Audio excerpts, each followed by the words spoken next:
மதம் அப்படின்னா என்ன? மதம் என்ன சொல்ல வருது? மதம் மனுஷங்கள நல்ல வழியில போதிக்க முற்படுதா?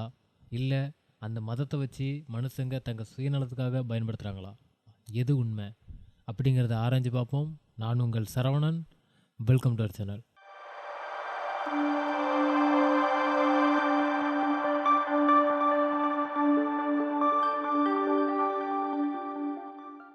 இந்த உலகத்துல பார்த்தீங்கன்னா, பல வகையான மதங்கள் இருக்கு.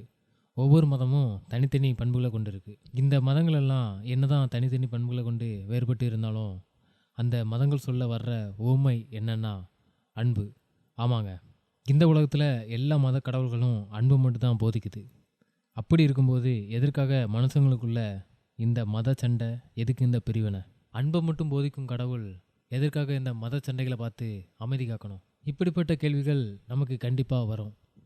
ஒரு நிமிஷம் கண்டிப்பா நாம நிதானிச்சு பார்த்தோம் அப்படின்னா, கடவுள் எதற்காக இந்த மனுஷங்க பண்ற கொடுமைகளை கண்டு அமைதியா இருக்கார் அப்படிங்கிறதுக்கான காரணம் நமக்கு புரிய வரும். கடவுள் அமைதியா இருக்க காரணம் என்ன? இந்த உலகத்துல எத்தனையோ கடவுள் இருந்தாலும், ஒருவேளை உணவு கிடைக்க கஷ்டப்படுற மக்களுக்கு கடவுள் ஏன் இரக்கம் காட்டல? கடவுள் யார்? அவரை காண வாருங்கள். முதல்ல நாம கிறிஸ்தவ மத கடவுளை ஆராய்ஞ்சி, கிறிஸ்தவ கடவுள் ஏன் இரக்கம் காட்ட தாமதிக்கிறாருன்னு ஆணிவேர்ல இருந்து ஆராய்ஞ்சி பார்ப்போம். இயேசு கிறிஸ்து பஸ்கா பண்டிகையை கொண்டாடுறதுக்கு அந்த எருசலேமுக்கு வராரு. அவரோட வருகையை எதிர்பார்த்த இஸ்ரேல் மக்கள் ரொம்ப சந்தோஷமா இருக்கிறாங்க. ஆனா இயேசு கிறிஸ்து கண்ணீர் விட்டு அழுதாரு அப்படிங்கிறத போன வீடியோல பார்த்தோம். இனி என்ன நடக்க போகுது அப்படிங்கிறத பார்ப்போம். கிறிஸ்தவ மதத்துக்கு கடவுளா போற்றப்படுற இயேசு கிறிஸ்து எருசலேம் நாட்டில் நடக்கிற பஸ்கா பண்டிகையை கொண்டாடுவதற்காக அங்கே வராங்க. வந்த இடத்துல மக்கள் கூட்டம் சந்தோஷத்தோட இயேசு கிறிஸ்துவ வரவேற்கிறாங்க. மக்கள் முகத்தில் அப்படி ஒரு சந்தோஷம். ஆனால் இயேசு கிறிஸ்துவனால அந்த மக்கள் படுற சந்தோஷத்தை பார்த்து தேங்கி தேங்கி அழுறாரே தவிர அவர் முகத்தில் கொஞ்சம் கூட சந்தோஷம் இல்லை. இயேசு கிறிஸ்து எதுக்காக அழுறாரு அப்படிங்கிறதுக்கான காரணம் இயேசு கிறிஸ்து கூட இருந்த சீசர்களுக்கு அது விளங்கலை. எதுக்காக அவர் அழுறாருன்னு குழம்பி போய் சீசர்கள் நிற்கிறாங்க.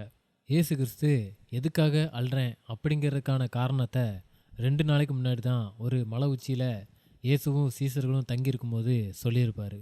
அப்படி அவர் என்ன உண்மையை சொல்லியிருப்பாருன்னு கொஞ்சம் ஆழமாக போய் பார்த்துட்டு வருவோம். இயேசு கிறிஸ்துவும் அந்த 12 சீசர்களும் மலை உச்சியில் இரவில் தங்கியிருக்கும்போது அங்கேருந்து பார்க்கும்போது தெரிகிற எருசலேம் தேவாலயத்தோட அழகை ரசித்து பேசிக்கிட்டு இருக்காங்க அந்த சீசர்களில் சில பேர். இதை கவனித்த இயேசு கிறிஸ்து அந்த தேவாலயத்தோட வரலாற சொல்ல ஆரம்பிக்கிறாரு. இப்போ இருக்கிறது 2வதா கட்டின தேவாலயம் தான். இதுக்கு முன்னாடி சாலமோன், தாவீது இப்படிப்பட்ட தேவ குமாரர்களால் கட்டப்பட்ட முதலாம் தேவாலயம் இதை விட மிக பிரம்மாண்டமாகவும் மிக மேலானதாகவும் கடவுளின் ஆசி பெற்று புண்ணிய ஸ்தலமாகவும் உலகத்துல எங்கேயும் இல்லாத ஆலயமாகவும் மகிமையா இருந்திருக்கு. ஆனா அதுக்கு பிற்பாடு வந்த சில தேவ பிள்ளைகள் செய்த பாவத்தினால நேபுகாத் நேச்சார் அப்படிங்கிற அரசரால அந்த ஆலயம் முழுசா அழிக்கப்படுது. இயேசு கிறிஸ்துவாகிய நான் பிறப்பதற்கு ஏறக்குறைய 500 ஆண்டுகளுக்கு முன்பு அந்த இடிக்கப்பட்ட ஆலயம் மோசே காலத்துல அடிமைகளா இருந்து மோசே மூலமா கடவுளுடைய கிருபையினால கொத்தடிமைத்தனத்திலிருந்து விடுதலை செய்யப்பட்டு வந்த இஸ்ரவேல் மக்களால இந்த 2வது ஆலயம் கட்டப்பட்டது. இதுல என்ன பிரச்சனை அப்படின்னா, சாலமோன் காலத்துல கட்டப்பட்ட ஆலயத்தின் மகிமையை கண்ட வயது சென்ற முதியவங்க இந்த 2வதா கட்டின ஆலயம் 1வதா கட்டின ஆலயத்தின் மகிமையை விட மிகவும் தரைக்குறைவாக இருக்குது, கடவுளோட ஆசி இந்த ஆலயத்துல இல்லையே அப்படின்னு புலம்பி அழுறாங்க. இப்போ நம்ம எல்லாத்துக்கும் ஒரு சந்தேகம் வந்திருக்கும். என்னடா 1வது ஆலயம் அழிஞ்சு பல ஆண்டுகள் கழிச்சு தான் 2வது ஒரு ஆலயம் கட்டினாங்க. இந்த இடப்பட்ட காலத்தில் எத்தனையோ தலைமுறை போயிருக்கும்.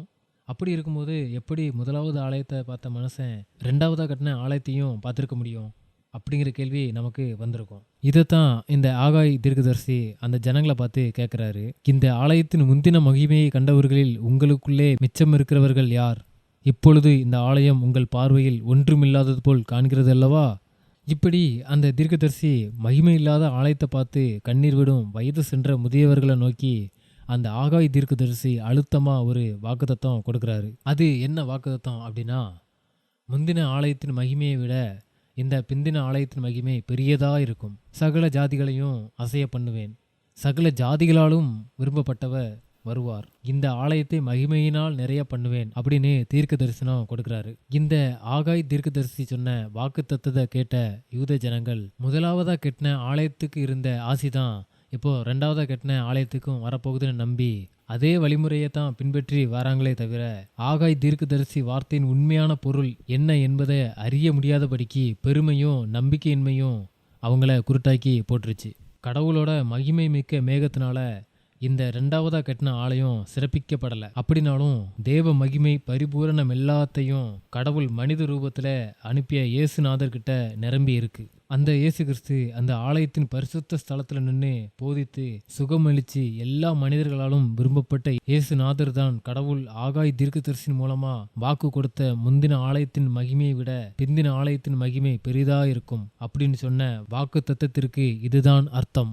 அப்படிங்கிறத யூத ஜனங்கள் புரியாம முதல் ஆலயத்துல நடந்த அற்புதம் இந்த ஆலயத்திலையும் நடக்கும்னு காத்துக்கிட்டே இருக்காங்க. இயேசுநாதர் தான் கடவுள் அனுப்பிய மகிமை மிக்க கடவுளின் மகன் அப்படிங்கிறத அறியாம போயிட்டாங்க. அவரை விரோதியா தான் பார்த்தாங்க. இப்படி இயேசு கிறிஸ்து சீசருங்க கிட்ட அந்த ஆலயத்திற்கும் தேவனுக்கும் உள்ள பந்தத்தை சொல்றாங்க.